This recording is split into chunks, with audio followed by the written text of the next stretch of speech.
Hi, my name is Dean Sather, the feverish director of the Becker County Historical Society, and today we're going to talk about another aspect of the collections we have here. Often when people come to the museum, they're used to seeing the artifacts and the memorabilia that relate the history of Becker County. But today we're going to look at a different aspect of some of those artifacts. We're going to put the art into the artifacts.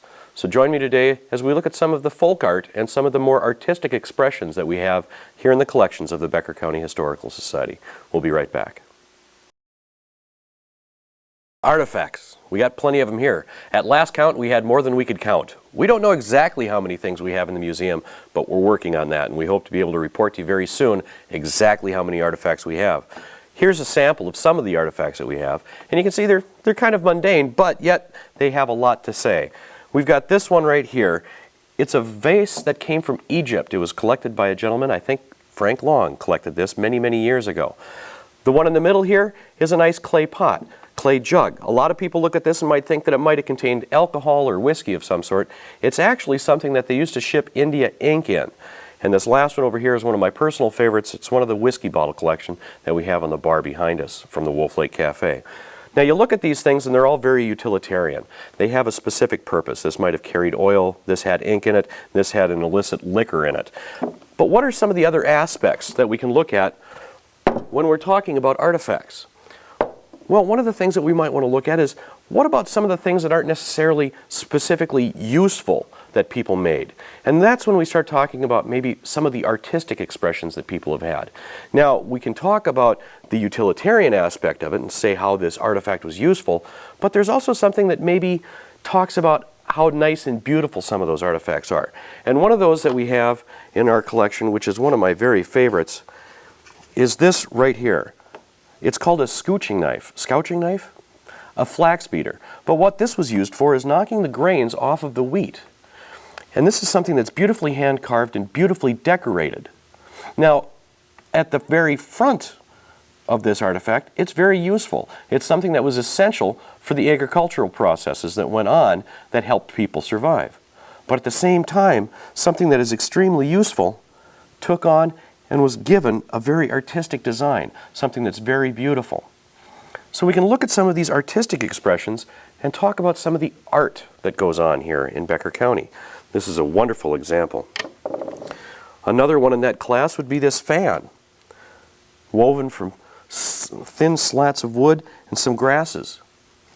It's a beautiful piece of weaving, almost basketry, that people have put together. While it's an extremely useful artifact, and I can tell you right now, running a fever, it's very helpful right now, but it's also an extremely beautiful piece of artwork. And it's something that's very precious to us. Now, there are some other things that we can look at that maybe don't have a useful aspect to them, but the usefulness is really kind of subjective. We could say that you can't fan yourself with it or knock the heads off of some of the wheat shafts, but maybe it's useful in a different way. It makes us more comfortable in our surroundings. And those are some of the other things that we can look at. We have a wonderful example right here. It was made in 1892. Are you getting a little too much reflection off the glass there? The material this piece of art is made out of is human hair. And back in the turn of the century, it was a very popular artistic endeavor. Oftentimes, people would have small little basins on their dressers that they would collect the hair from their combs and their brushes. And during free time and during some down periods during the year, they would weave that material and form it into elaborate shapes and designs such as the one you see before you.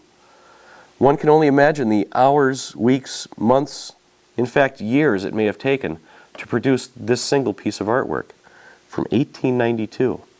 Now, you might ask, what good did this serve?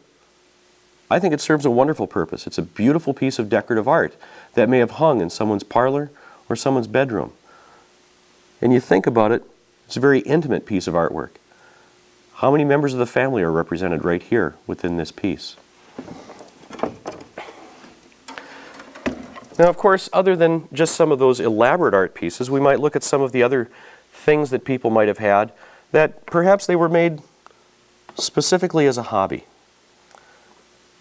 And here we have a couple of examples of some of those things.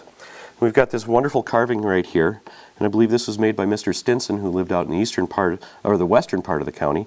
This was made about 1920. He also manufactured this. And you can see it's a single piece of carved wood with this small little piece in the center here that you might recognize a theme in the show here so far. It's a little jug. But it's carved into that piece. And of course, we've got a fully functional set of pliers and a yet incomplete set of pliers, not completely done, but yet carved all the same.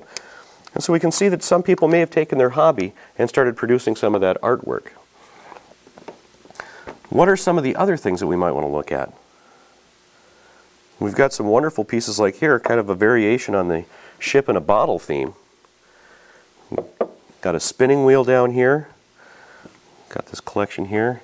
And we've got this wonderful collection of some woodworking equipment, all manufactured and put inside glass bottles.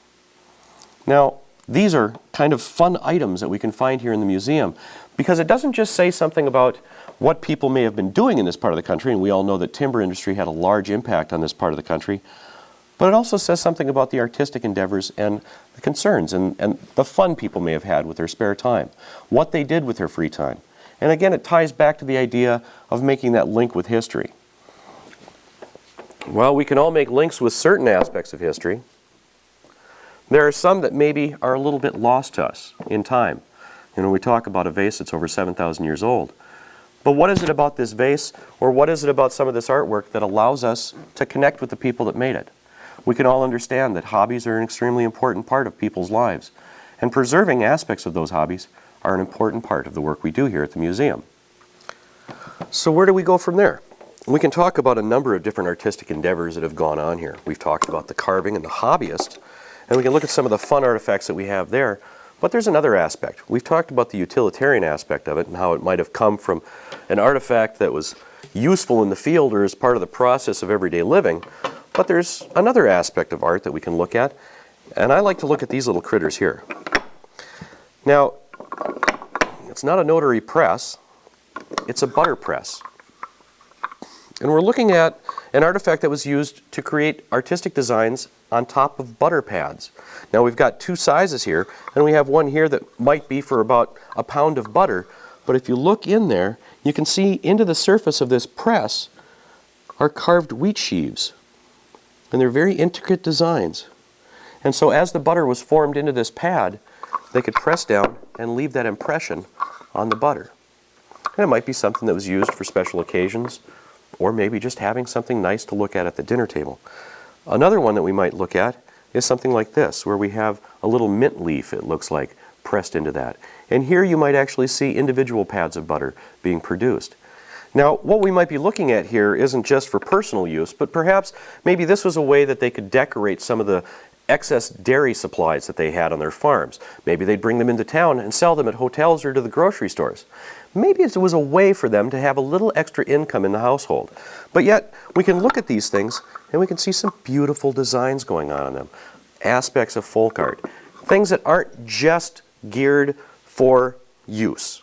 It's not just something to hold material. It's not just something to mark material.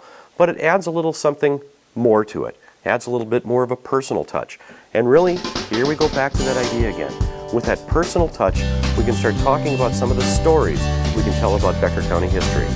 So it's not just artifacts about how people live, but it's artifacts about what people were doing with their spare time and what they considered to be kind of fun. Those fun things are how we can tie ourselves back into history and make history more personal. My name's Dean Sather, and I'm with the Becker County Historical Society. Thanks for joining us today.